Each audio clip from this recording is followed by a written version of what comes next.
And we are back discussing this very important topic. April is Child Abuse Prevention Month. We are here with our panelists talking about what we can do as responsible adults here in Bermuda to ensure that our children are safe from abuse, any form of abuse or neglect. Let's get back to this topic. We've covered so much, and it's a lot to take in. And I'm feeling that now just as a moderator on the panel. Before the break, we talked about how to handle it if a child comes to you and discloses that they have been sexually abused. For most people, that's a mind blowing, the adults that, the child comes to, that's a mind blowing experience. Help us after we've acknowledged the child and started the process of dealing with that from a legal perspective, from a psychological perspective, for the child. What of the parents or the adult that had to hear that? What services are out there for them to just cope with hearing such a horrendous thing? Yeah. At the Family Center, I know that we certainly create safe spaces for our families that have experienced some form of trauma as a result of abuse that they have heard about. And so when it comes to the parents have an opportunity to have their, uh, you know, an avenue to express the upsetness, the confusion, their feelings about the individual that has harmed their child, and their strong emotions that they may have surrounding in terms of what's next, what should they do about it. And so, we're there to help them to be able to express those feelings, to have some way of coping with the information and helping them to feel more grounded about the information they've heard, and support them surrounding in terms of that they've done a good thing also with the fact that they created a space for their child to feel as though they could come to them.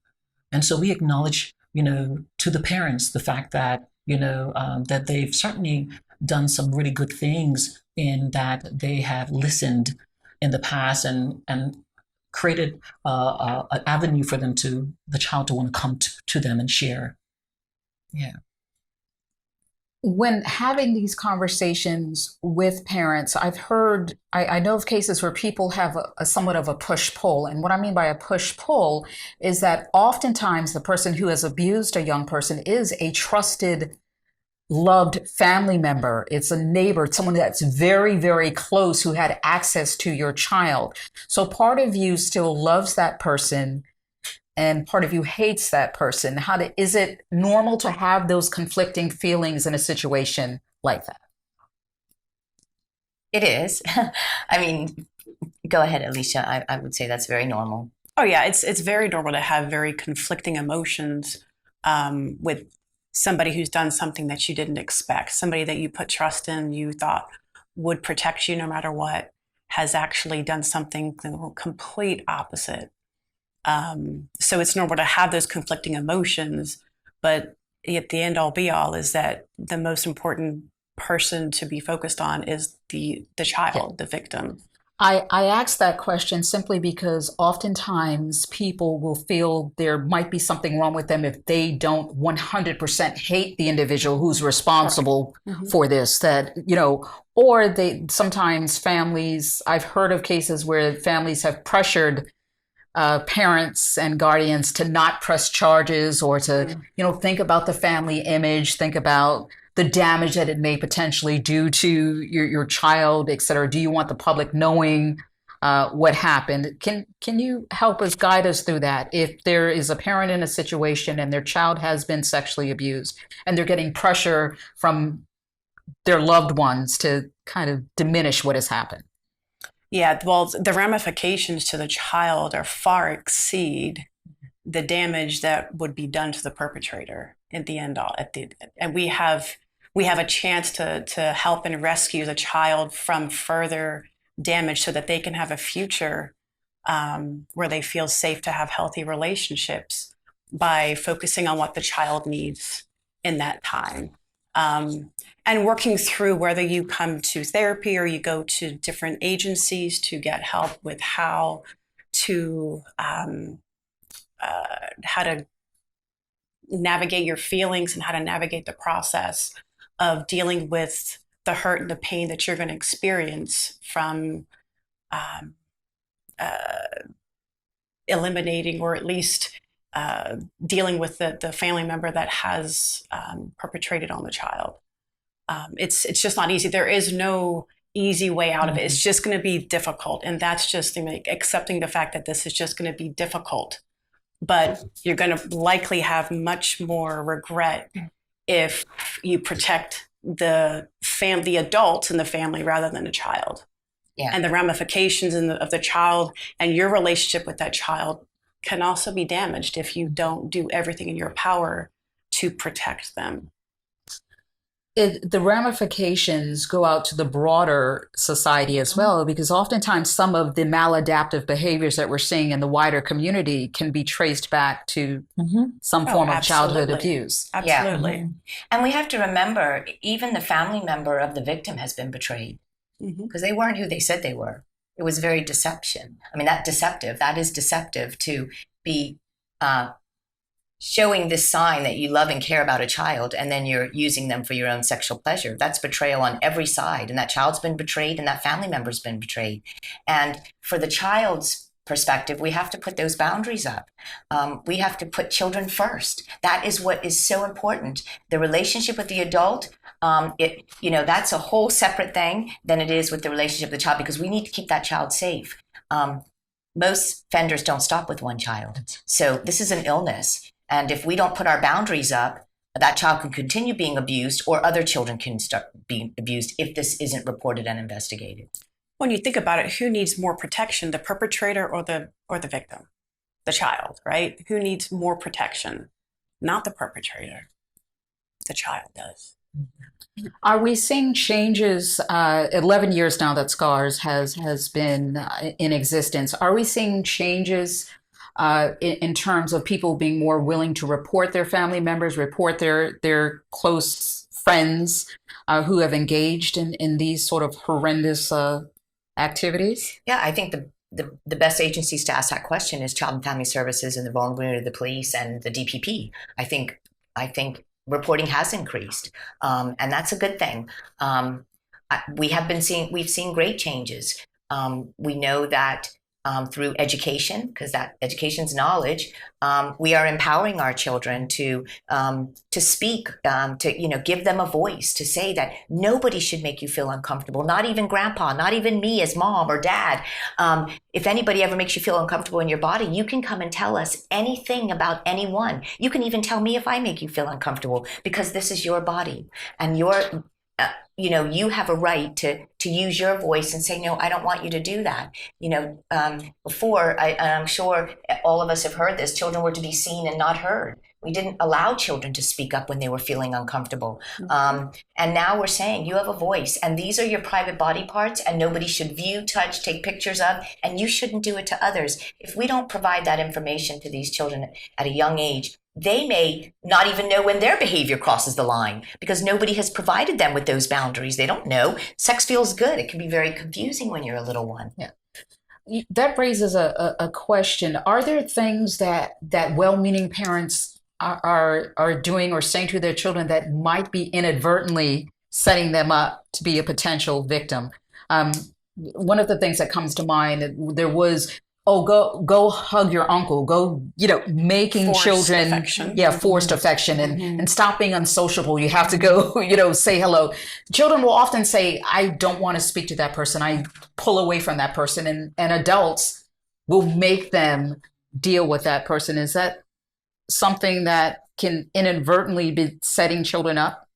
Yeah, absolutely. I think that, Debbie and her team at SCARS who deliver these trainings, they talk about this in terms of listening to children when they're saying, I don't want to hug everybody that you tell me to hug, et cetera. So we need to, one is teach appropriate boundaries, teach children that the power of their own voice and to be empowered, so that if it is part of your family customs to maybe give kisses on both cheeks or to give a hug or high fives and whatnot, but if a child knows, but when that's doesn't feel right to me and doesn't feel comfortable, I have a voice and it will be listened to. It will be respected.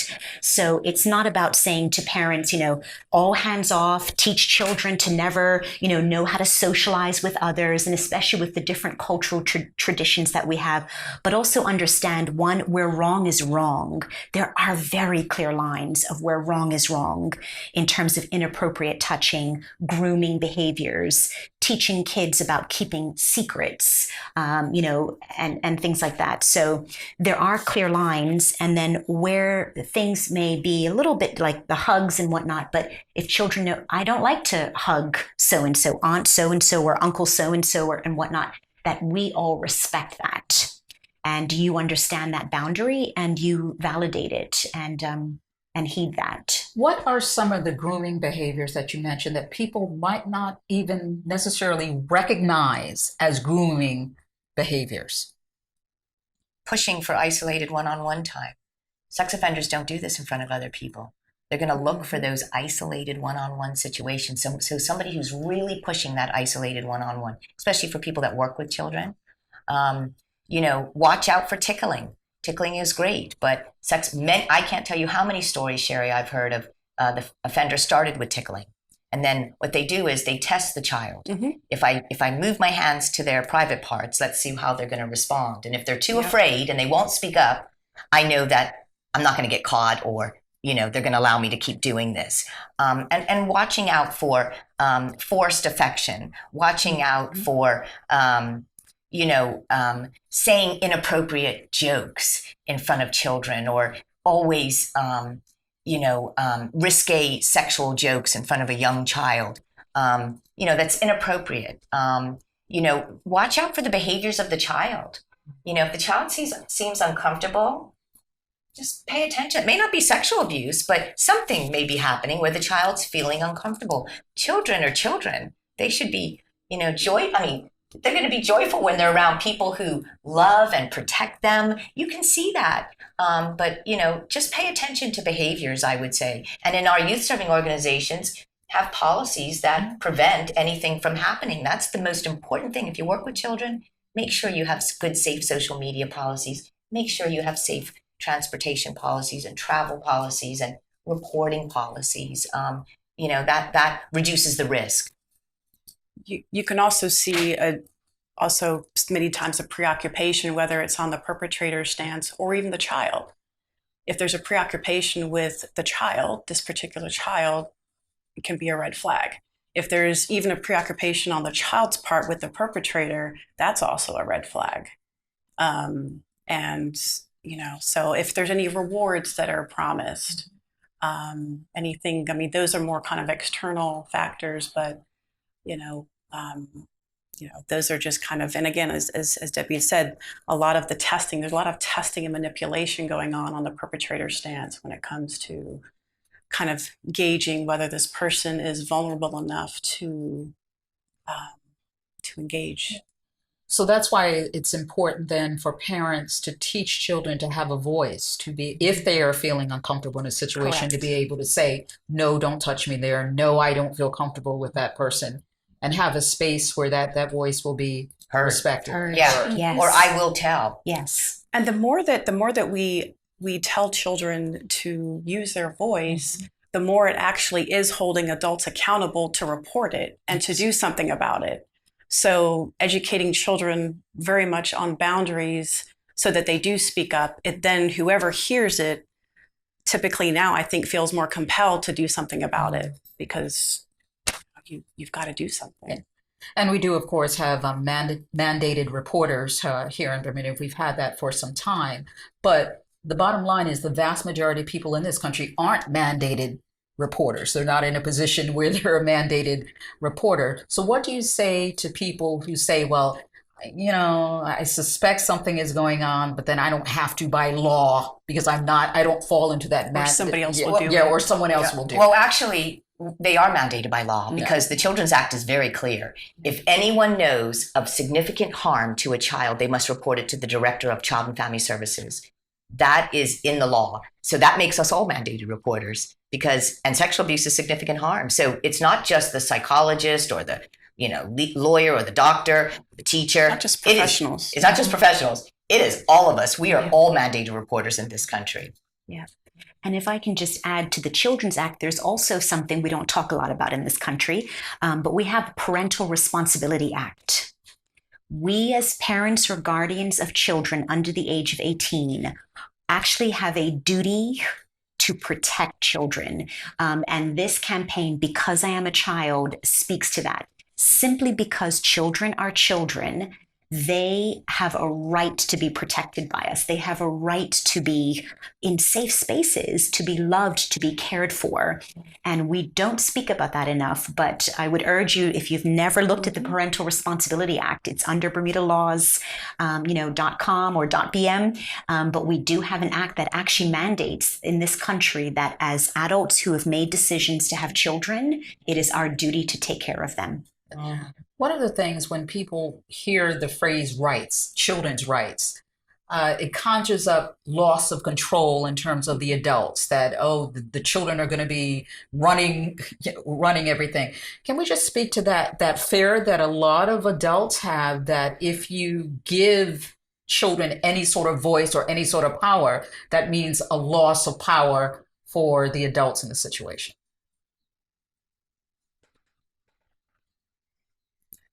I'm thinking about the fact that children are vulnerable, and that as adults, I know that there may be a fear that children may want to lead in a way that may not necessarily be developmentally appropriate for them.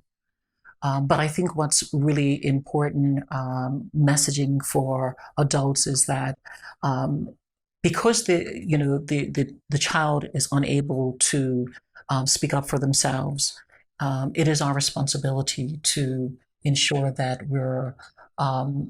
we are allowing them to know that we care and we value them, and that their voice is important to us. And if they know that we are there and we're interested in them, then it will increase the likelihood that they will not only feel protected and safe, but we will also be able to have more healthier children because they know that we have empowered them. Yeah. Giving a child a voice doesn't mean that they run the show. It just means that they are heard and their feelings are validated, but it doesn't necessarily mean that they will establish complete control over their environment. It just means we're allowing them the space to navigate how to express their feelings. It doesn't mean that that you can't set boundaries even though they have the voice. But the one thing they have the right for, and you're right, I love exactly what you said, Susan and Alicia. The one thing they have a right to have is protection, love, nurturing. That's their right. And sometimes they don't receive that for whatever reason. But that is their right. They need to be loved unconditionally. They need to, for us to accept their imperfections because they are not perfect. Children are not. We know that. I remember being a child. I certainly wasn't perfect. But being loved no matter what. That is the message in this campaign, is because they are a child, they deserve to be protected. They deserve to be cared for. They deserve to be nurtured. They deserve to have two adults in their life or one adult in their life that will love them unconditionally, regardless of their imperfections, and never give up on them. Never. We are never to give up on a child, no matter what they go through. We are not to give up on them. We are to love them unconditionally. And I think this is where, even adults, when they go through from their childhood to their adulthood, if they didn't receive that, it's hard for them to pass that on. because they don't know what that looks like. And we have to model that behavior. And if you're an adult and you're struggling with that, reach out for some help. Because if anything happened to you when you were little, it wasn't your fault.